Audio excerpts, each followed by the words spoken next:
శ్రీ అరుణాచలేశ్వరాయ నమః. గ్రంథం పేరు కపాలమోక్షం. ఒక ఆత్మయోగి ఆత్మకథ. గ్రంథ రచయిత పరమహంస. అధ్యాయం 92. మా కపాలమోక్షం విధానం. మా కపాలమోక్షం విధానం మాకు జరగబోయే జీవసమాధి స్థితి ఎలా ఉంటుందో చూడాలని ఆలోచన వచ్చింది. నిజానికి మా జాతకరీత్యా 2032 జీవసమాధి యోగస్థితి ఉన్నదని మాకు తెలుసు. కాకపోతే మా త్రినేత్రం ద్వారా భవిష్యత్తు దృశ్యాలు చూసే అవకాశం ఉండటం వలన జరగబోయే మా జీవసమాధిని చూడాలని తెలుసుకోవాలనే తపన మాలో 2019 ఏప్రిల్లో వచ్చిన శ్రీరామ నవమి నాడు కలిగింది. దానితో మేము ధ్యాన తపస్సులోనికి ఆ రోజు వెళ్ళటం జరిగింది. దాదాపుగా 16 గంటల పాటు కదలకుండా మెదలకుండా ధ్యానంలో ఉన్నాము. ఇంత సమయం ధ్యానంలో ఉన్నామని మాకు తెలియదు. అలా ధ్యానంలో ఉండగా మేము శవాసనంలో పడుకొని మా స్థూల శరీరం సమాధి స్థితిలో ఉన్నట్లుగా మా త్రినేత్రమునందు సదృశ్యం అయినది. అది కూడా కాశీక్షేత్రంలో పంచగంగా ఘాట్ పరిసర దృశ్యాలు మాకు కనిపించాయి. అంటే మా సద్గురువైన శ్రీ త్రైలింగస్వామి వారి సమక్షంలో మా జీవసమాధి స్థితి కలుగుతోందని మాకు అర్థమైంది. ఇంతలో మా బొడ్డు ప్రాంతం నుండి ఒక పెద్ద శబ్దం పెద్దగా వినపడుతూ ఉండటం, ఆపై కుండలినీ శక్తి ప్రవాహం దాటికి మా శరీరంలో ఉన్న అన్ని యోగచక్రాలు అలాగే గ్రంథులు విభేదనం చెందుతూ ఒక్కొక్క చక్రానికి రావటం జరుగుతోందని, అటుపై ఇక్కడ ఉన్న చిట్ట చివరిది నా హృదయ గ్రంథి కూడా విభేదనం చెందటంతో ఇప్పటిదాకా ఉన్న 84 అంగుళాలు ఉన్న శరీరం కాస్త రేణువు పరిమాణంలోకి మారిపోవటంతో, అటుపై సూర్యనాడి ద్వారా బ్రహ్మరంధ్రమునకు చేరుకోవటంతో, అటుపై చితాగ్ని దహన శక్తిని సుమారుగా 48 నిమిషాల పాటు అనగా 5 లక్షల శక్తిని తట్టుకుని, ఆపై ఒక లిప్త కాలం పాటు సహనశక్తి కోల్పోవటంతో తిరిగి రేణువు వంటి ఆకాశ శరీరం కాస్త సూర్యనాడి ద్వారా హృదయ చక్రానికి చేరుకొని, అటుపై ఒక అంగుళ పరిమాణంగా మారి నీలి ఆకాశ జ్యోతిగా మారి హృదయ గ్రంథి విభేదనం నుండి త్రినేత్రం ద్వారా బయటకు వచ్చి నీలి ఆకాశంలోకి నీలిరంగు జ్యోతి ప్రయాణించటం, అటుపై మా స్థూల శరీరం నుంచి రక్తం బయటకు రావటంతో విచిత్రంగా కాశీ విశ్వేశ్వర లింగంలోనికి ప్రవేశించకుండా దూరాన ఉన్న శ్రీశైల క్షేత్రంలోని మల్లన్న అయిన మల్లికార్జున లింగం యందు నా ప్రాణజ్యోతి అయిన నీలిరంగు జ్యోతి విలీనమయ్యే దృశ్యాలు నా మనోనేత్రం ముందు కలిగినాయి. దానితో మాకు ధ్యానభంగం అయినది. ఈ విధంగా నా జీవసమాధి కలుగుతోందని తెలుసుకొని మౌనం వహించాను. సాక్షిభూతంగా చూసినాను. అంతా సాక్షిభూతంగా చూసి మౌనం వహించాము. మా జిజ్ఞాసి కపాలమోక్షం విధానం. నిజానికి ఇతనికి జాతకరీత్యా 2036 జీవసమాధి యోగస్థితి ఉన్నదని మాకు తెలుసు. కాకపోతే మా త్రినేత్రం ద్వారా భవిష్యత్తు దృశ్యాలు చూసే అవకాశం ఉండటం వలన జరగబోయే మా జీవసమాధిని చూడాలని తెలుసుకోవాలనే తపన మాలో 2019 నవంబర్లో వచ్చిన కార్తీక మాస కార్తీక పౌర్ణమి నాడు కలిగింది. మా యోగమిత్రుడైన మా జిజ్ఞాసి నాగసాధువు యొక్క శరీరత్యాగం చేసే రోజు రానే వచ్చింది. మా ప్రియ శిష్యుడు ఆయన సన్నిధానంలో ఉన్నట్లుగా మనోదృష్టికి కనిపించసాగింది. జడలు కట్టిన జుట్టు ఉన్న శరీరంతో ఎక్కడా కూడా చెంచాడు మాంసం లేని ఎముకలు పైకి కనిపిస్తున్నా కూడా ఎముకల బలంతో గట్టి శరీరంతో దిగంబరంగా ముఖంలో బ్రహ్మవర్చస్సుతో మెడలో కపాలమాలతో చేతిలో మానవ కపాలంతో కపాలరుద్రుడిగా మా జిజ్ఞాసి మాకు అగుపించాడు.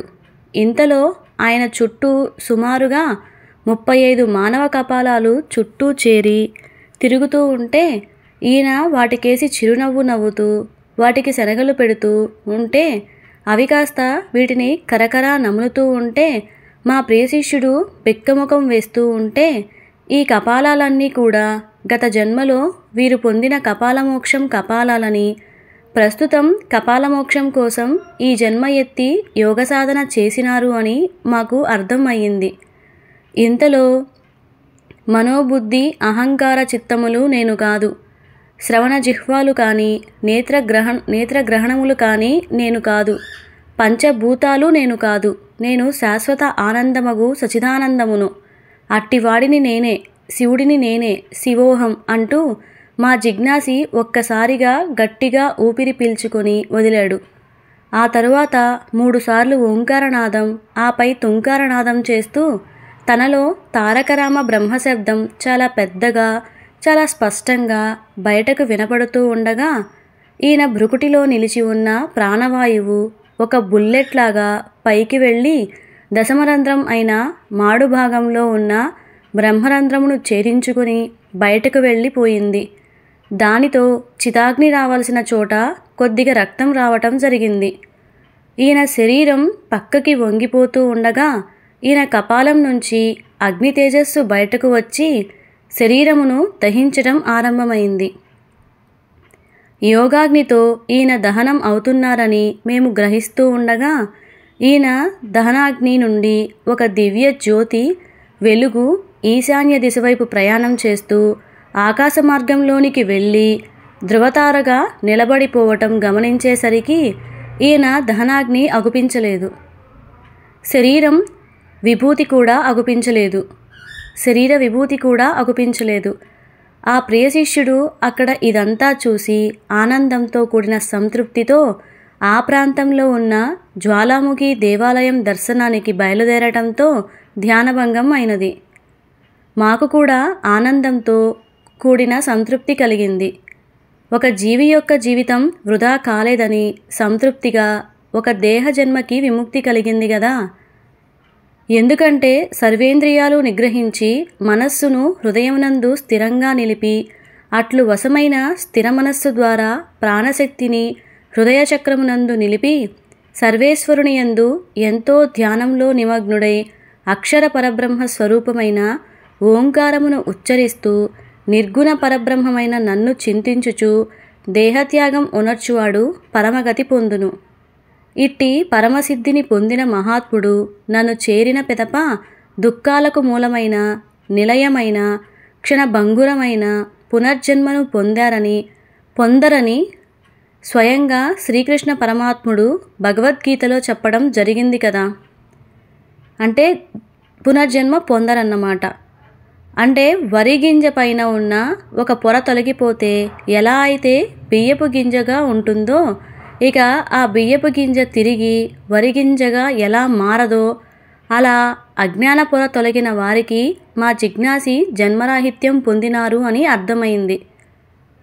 ఇదిలా ఉండగా ఒకరోజు మా ఇంటి యందు సత్యనారాయణ స్వామి పూజ చేస్తూ ఉండగా ఒక సాధువు భిక్షువు వచ్చి మా ఇంటికి వచ్చి మాకు బాగా ఆకలిగా ఉంది, అన్నం పెడతారా అని సైగలు చేయగానే ఇంకా పూజ పూర్తి కాకపోయినా ఇలా పిలవకుండా వచ్చిన అతిథి స్వయంగా శ్రీమన్నారాయణుడే అని తలంచి మా అమ్మగారు వారికి కడుపు నిండా భోజనం పెట్టడం జరిగింది.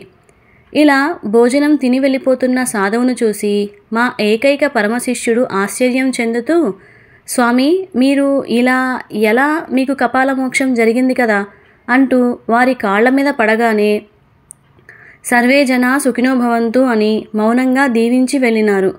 ఇది జరిగిన కొన్ని గంటల తరువాత వచ్చిన వారు జిజ్ఞాసి అని మేము గ్రహించాము. ఎందుకంటే ఆత్మశాంతి పొందినవాడు సకల సంసార బంధాల నుంచి విముక్తి పొందుతారు. విముక్తి పొందినవారు ఇతరులకు బంధనాల నుండి విముక్తి చేయుటకు వివిధ రూపాలలో వచ్చి ప్రయత్నిస్తూనే ఉంటారని మేము గ్రహించినాము. ఎందుకంటే వీరికి మూలకపాల మోక్షం జరిగేదాకా ఇలాగే చేయక తప్పదని మాకు స్ఫురణ అయింది. అంటే కృష్ణబిలం అయిన బ్రహ్మాండ చక్రం సంపూర్తిగా నశించిపోవాలన్నమాట. అప్పుడే సాధకుడికి సంపూర్ణ కపాలమోక్షం స్థితి కలుగుతుంది. అప్పటిదాకా ఇలా ఎప్పుడైనా మీకు నన్ను చూడాలనిపిస్తే ఏదో రూపంలో వచ్చి భోజనం చేసి అందర్నీ దీవించమని వేడుకోవడం తప్ప మేము ఏమీ చేయలేకపోయాము. శాశ్వత మరణమైన జీవన్ముక్తి కోసం నీలి ఆకాశం కేసి మౌనంగా చూస్తూ ఉండిపోయాను. ఇంతకీ మా కాశీయాత్ర కైవల్య సాధన గురించి తెలుసుకోవాలని ఉందా? దానికి మీరు ఏం చేయాలో మీకు తెలుసు కదా. శుభం భూయాత్.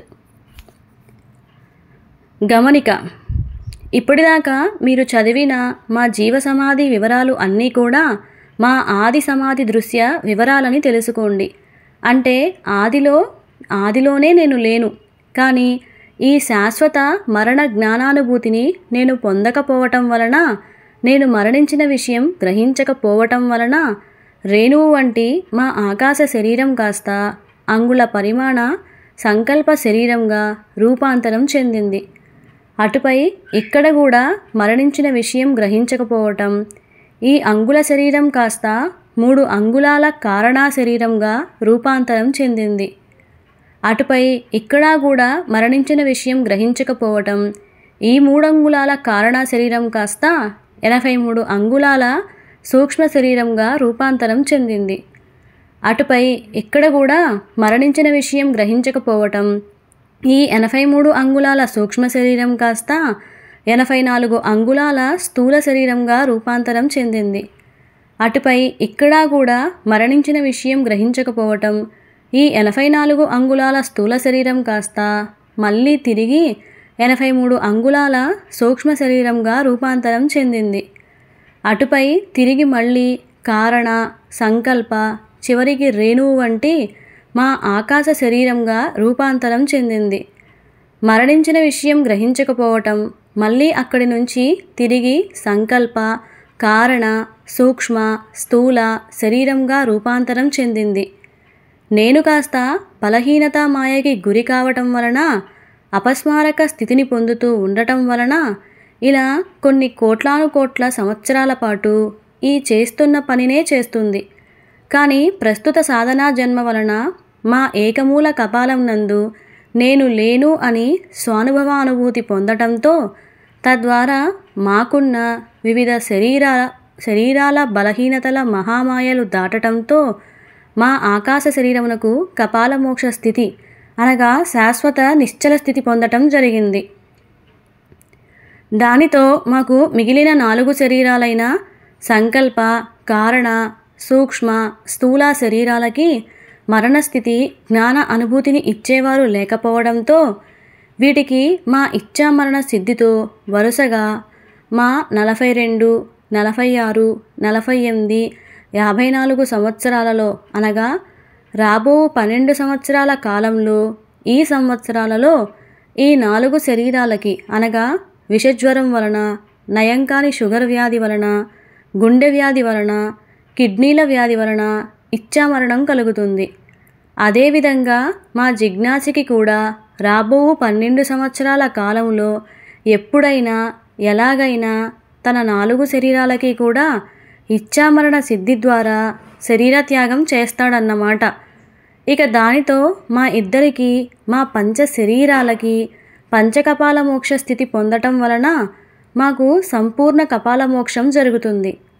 తద్వారా మేము కాస్త శూన్యమునందు శూన్యమైపోతాము. ఇదియే అసలు సిసలైన మా సంపూర్ణ కపాల మోక్ష స్థితి అన్నమాట.